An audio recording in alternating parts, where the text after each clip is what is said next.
Hello दोस्तों, मैं वीरू, आपका ऑनलाइन ट्यूटर। आज इस चैनल पे एक बार फिर से आ चुका हूँ एक बेहतरीन टॉपिक के साथ। तो ये आज का टॉपिक है राष्ट्रपति और मंत्रिपरिषद में संबंध। एक बेहतरीन ट्रिक के साथ आया हूँ और बहुत आसानी से समझाने वाला हूँ। बहुत मज़ेदार टॉपिक है और समझिए बस। अगर वीडियो अच्छा लगे तो प्लीज़ यार लाइक, शेयर, कमेंट और सब्सक्राइब कर लीजिएगा। साथ ही बेल आइकन को दबा लीजिएगा ताकि मेरे न्यू वीडियो का नोटिफिकेशन आपको जल्दी ही मिल जाए। तो राष्ट्रपति के बारे में सबसे पहले जान लेते हैं। राष्ट्रपति देश का सबसे बड़ा पद होता है और उसके अंदर ही देश की सारी शक्तियाँ मौजूद होता है। लेकिन भारत में संसदीय प्रणाली अपनाया गया है और इसी वजह से वो अपने शक्तियों का प्रयोग नहीं कर पाता है और राष्ट्रपति का शक्तियों का प्रयोग मंत्रिपरिषद करता है, जिसका अध्यक्षता या जिसका नेतृत्व प्रधानमंत्री करता है। तो राष्ट्रपति और मंत्रिपरिषद के बीच जो भी संबंध है, जो भी कड़ियाँ हैं, जो भी महत्वपूर्ण फैक्ट्स है, उनको हम समझते हैं। अनुच्छेद 74 और 75 में बहुत बेहतरीन ढंग से वर्णन किया गया है दोनों के बीच में संबंधों का। तो चलिए शुरू करते हैं। सबसे पहले हम अनुच्छेद 74 के बारे में समझते हैं। तो अनुच्छेद 74 में पहली बात तो ये वर्णन किया गया है कि राष्ट्रपति की सहायता और सलाह के लिए एक मंत्रिपरिषद होगा, जिसका नेतृत्व प्रधानमंत्री करेगा। राष्ट्रपति मंत्रिपरिषद के परामर्श के अनुसार ही करेगा। हालांकि अगर राष्ट्रपति चाहे तो उस सलाह पर पुनर्विचार करने के लिए मंत्रिपरिषद से कह सकता है, लेकिन दोबारा वही सलाह देने पर राष्ट्रपति को सलाह के अनुसार ही कार्य करना पड़ता है। तो पहली बात अनुच्छेद 74 में ये लिखा हुआ है। दूसरा चीज़ क्या लिखा हुआ है? दूसरा चीज़ ये लिखा गया है कि मंत्रियों द्वारा राष्ट्रपति को दी गई सलाह की जांच न्यायपालिका के द्वारा नहीं किया जाएगा। तो इस तरह से हमने अनुच्छेद 74 समझ लिए हैं। अब अनुच्छेद 75 समझते हैं कि अनुच्छेद 75 में क्या है। तो अनुच्छेद 75 में कुछ बातों का वर्णन किया गया है और वो बात क्या है? तो इसमें ये है कि मंत्रियों की योग्यताएं क्या होंगी, उनकी नियुक्तियां किस तरह से होगा, उनका शपथ कौन दिलाएगा, उनका कार्यकाल क्या होगा, उनके वेतन भत्ते कितने होंगे और वो उत्तरदायी किसके प्रति रहेगा। इन सभी बातों का वर्णन किया गया है। तो चलिए शुरू करते हैं।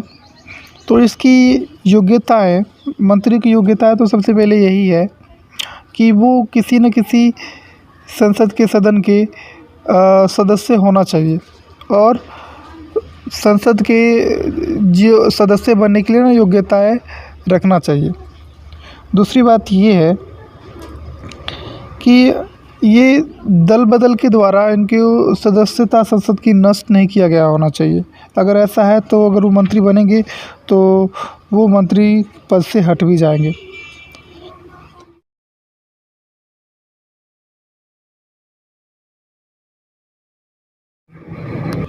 अब योग्यताएं समझ ली हैं तो अब समझते हैं उनकी नियुक्ति कौन करता है।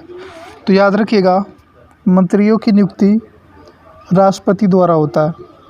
लोकसभा का जब चुनाव होता है तो लोकसभा के चुनाव के बाद राष्ट्रपति सबसे पहले प्रधानमंत्री की नियुक्ति करता है और प्रधानमंत्री के सलाह मशवरा से राष्ट्रपति अन्य मंत्रियों की नियुक्ति करता है, अर्थात मंत्रिपरिषद का निर्माण करता है।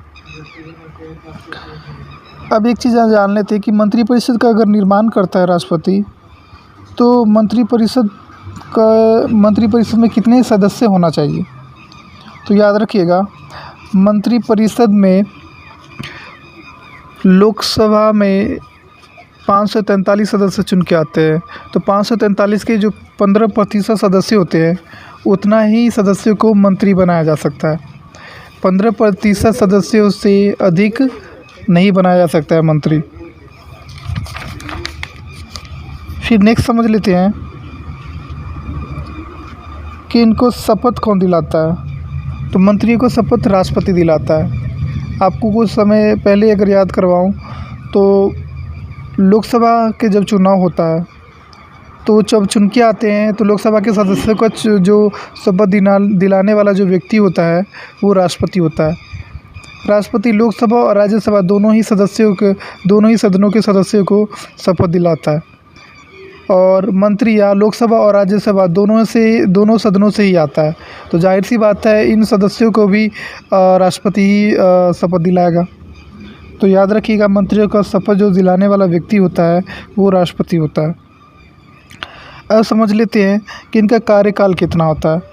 तो इनका कार्यकाल मंत्रियों का तो सामान्यतः 5 साल का होता है, क्योंकि लोकसभा का गठन 5 साल के लिए होता है। लेकिन राष्ट्रपति कभी भी इनको पद से हटा सकता है।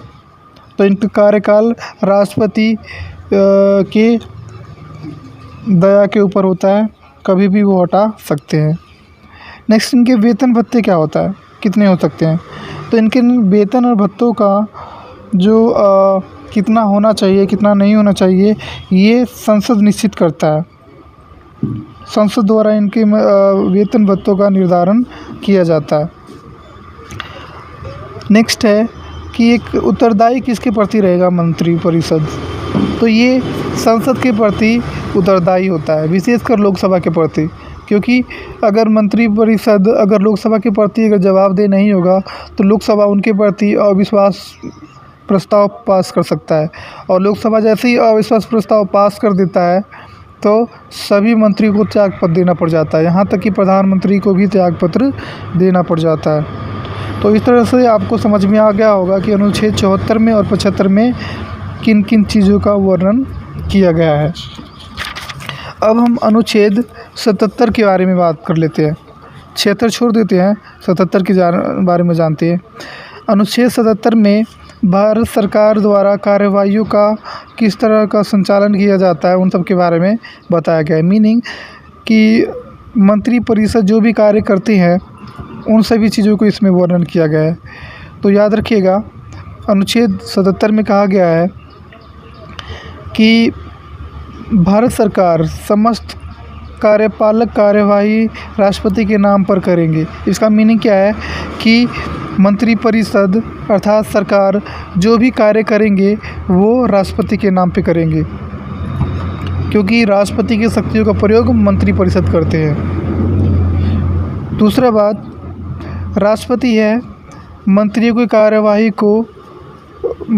के कार्यों को और आसान करने के लिए और मंत्रियों के बीच कार्य को बांटने के लिए नियम बना सकते हैं, कानून बना सकते हैं, कुछ विशेष व्यवस्था कर सकते हैं।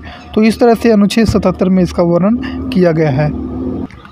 अब देख लेते हैं अनुच्छेद 78 में क्या वर्णन किया गया है। तो अनुच्छेद 78 में प्रधानमंत्री के कर्तव्यों का वर्णन किया गया है।